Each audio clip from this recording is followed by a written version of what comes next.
Ghostly tales, yet mirrors of human life.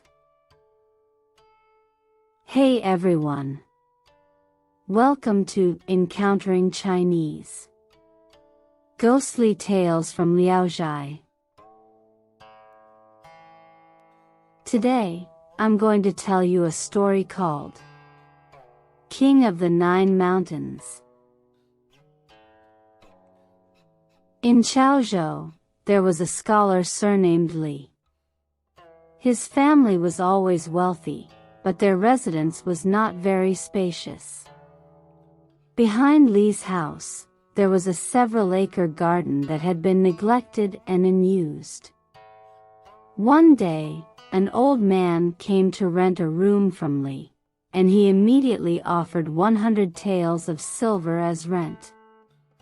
Li, initially reluctant to rent out the house, used the excuse of having no vacant rooms to decline. However, the old man said, "Please accept it, you need not worry or hesitate." Perplexed, Li reluctantly accepted the silver, curious to see what strange events would unfold. The next day, villagers saw numerous carts, horses, and family members entering Li's house, creating a lively and bustling atmosphere. Neighbors suspected that Li's house did not have enough rooms to accommodate so many people and went to inquire. However, Li had no idea about this, so he went home to investigate, finding no signs of any commotion. A few days later, the old man suddenly visited Li and said, "We have been living in your house for several days, and everything needs to be arranged properly. We've been too busy with tasks such as setting up stoves and arranging rooms to extend the courtesy a guest should have. Today, I have arranged for my daughters to cook for us, and I hope you can join us." Li agreed, and when he entered the backyard, he was surprised to see a row of newly built, magnificent houses. Inside, the rooms were well furnished, with exquisite decorations, and a fragrant aroma filled the air. The wine tripod in the corridor was already heated, and the tea stove in the kitchen emitted a light smoke. Soon, the banquet began. The old man poured wine for Li, encouraging him to drink more, and insisted he enjoy the delicious dishes. Li found the food before him to be exceptionally tasty. During the banquet, he observed many young people walking in the courtyard and overheard the old man's children whispering, with laughter constantly coming from behind the curtains. It seemed that the old man's family members, along with servants and maids, numbered in the dozens or even hundreds. Li immediately realized that these people were actually fox spirits in disguise. After the banquet, Li harbored murderous intentions. Each time he went to the market, he purchased quantities of saltpeter and sulfur, accumulating several hundred pounds, secretly spreading them throughout the entire garden. One day, Li suddenly ignited the saltpeter and sulfur. Instantaneously, a violent explosion of nitrosulfur erupted, flames reaching the sky. The smoke, like black mushrooms, ascended into the heavens, filling the entire garden with a putrid stench, making it unbearable to approach. Li heard cries and wails echoing in the garden, creating a tumultuous and deafening noise. After the fire was extinguished, Li went inside to inspect and found the ground littered with dead foxes, countless in number, all burnt to a crisp. As Li was surveying the aftermath, the old man rushed in from outside. He appeared deeply saddened and reproached Li, saying, "I had no grievances with you before. I even paid you 100 taels of silver annually for this desolate garden, which is not a small sum.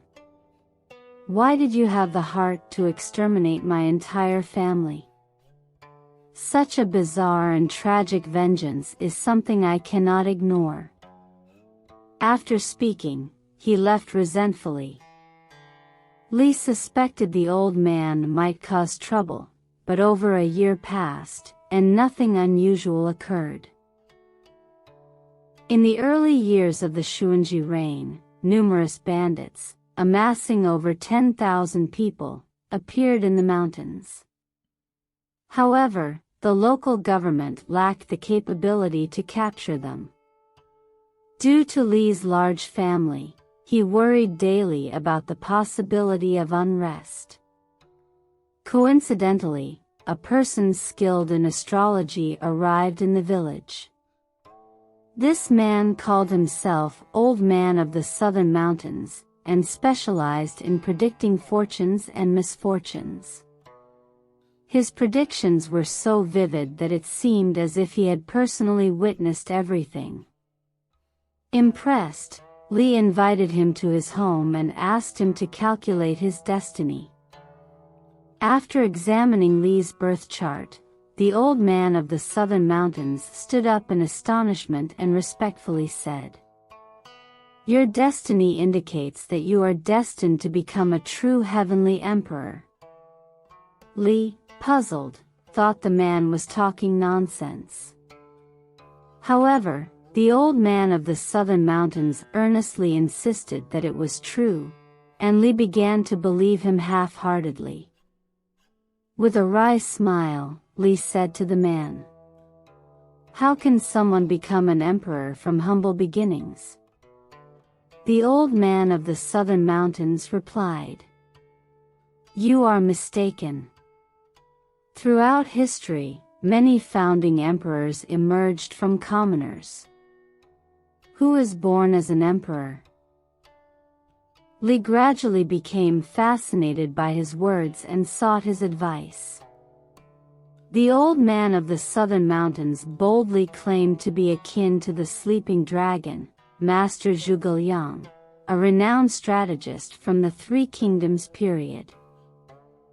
He instructed Li to prepare thousands of sets of armor and bows and arrows.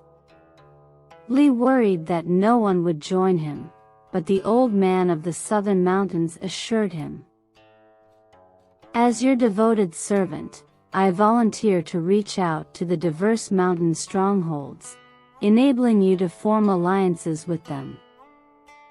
We'll then spread the word that you are the true heavenly emperor, and the soldiers in the mountains will surely respond." Delighted, Li immediately sent the Old Man of the Southern Mountains to execute the plan and dug up the buried silver, using it to manufacture armor and bows and arrows. Several days later, the Old Man of the Southern Mountains returned. He informed Li, "Thanks to your royal authority and my eloquence, the various mountain strongholds are now willing to be your followers." Within the next 10 days or so, thousands of people indeed pledged allegiance to Li. Consequently, he appointed the Old Man of the Southern Mountains as his military advisor, crafted a commander's flag, and erected numerous colorful flags in the densely wooded area. They also built fortified encampments along the mountains, creating an imposing force. The local magistrate, upon hearing of this, led troops to suppress them, but the Old Man of the Southern Mountains commanded the bandits to defeat the officials soundly. The magistrate, fearing for his safety, urgently reported the situation to the higher authorities. Reinforcements from Yanzhou arrived, but the Old Man of the Southern Mountains ambushed the troops en route, inflicting a severe defeat with many soldiers killed or injured. With 2 victories, Li's power continued to grow, and he declared himself the King of the 9 Mountains. The old man of the southern mountains, noting the shortage of horses in their strongholds, seized an opportunity when horses were being transported from the capital to the south. He dispatched a unit to intercept the convoy and forcibly obtained the horses. As a result, the king of the 9 mountains gained significant renown. Pleased with his achievements, he promoted the old man of the southern mountains to the rank of Grand General for the protection of the country. The king, high in his mountain stronghold, believed he had accomplished something extraordinary and fantasized about one day donning the yellow robe and becoming a true emperor. The governor of Shandong, after learning about the horse theft, was about to lead his troops to eliminate the bandits when he received a report from Yanzhou. Consequently, he dispatched a formidable force of several thousand soldiers, advancing from 6 different directions to encircle and attack. The official army's banners fluttered, filling the entire mountain valley. The king of the 9 mountains was astonished to see the official military flags. He wanted to summon the old man of the southern mountains for consultation but discovered that the old man had disappeared. With no other option, the king ascended the mountaintop, gazing at the surging government troops, and sighed. Only now do I realize the formidable power of the imperial forces. Shortly afterward, the stronghold was breached, the king of the 9 mountains was captured, and his wife and children were killed by the government soldiers. It was then that he understood that the old man of the southern mountains was the old fox from years ago, seeking revenge for the extermination of his clan and targeting Li. At the end of the story, the author has a concluding remark. He says, "A person living a peaceful life, staying at home with family, how could such a one attract such a fatal calamity? Even if killed, what reason could bring about the disaster of extermination? The fox's revenge plot is indeed clever. If there is soil but no seed is sown, even with watering and nurturing, nothing will grow." The fact that Li committed the cruel act of killing the fox proves that deep within his heart, the seed of becoming a bandit was already hidden. That's why the old fox could lure him into becoming a bandit and exploit his nature for revenge. If you try to stop someone on the street and tell them, "You're going to be the emperor," not a single person would be frightened away by your words. However, the old fox clearly guided Li into committing the massacre, and yet he was willing to do it. In the end, his wife and children were killed. What more is there to say? However, many people, upon hearing delusional words, often start with anger, but then as they continue to listen, it turns into doubt, and if they keep listening, they will truly believe. It's only when they suffer losses and their reputation is shattered that they realize they've been deceived. Most fall into such patterns. Alright. That's all for today's ghostly tale. King of the 9 Mountains. If you enjoyed it, please give it a thumbs up and subscribe. Please also encourage everyone to comment and share more. We'll see you in the next episode.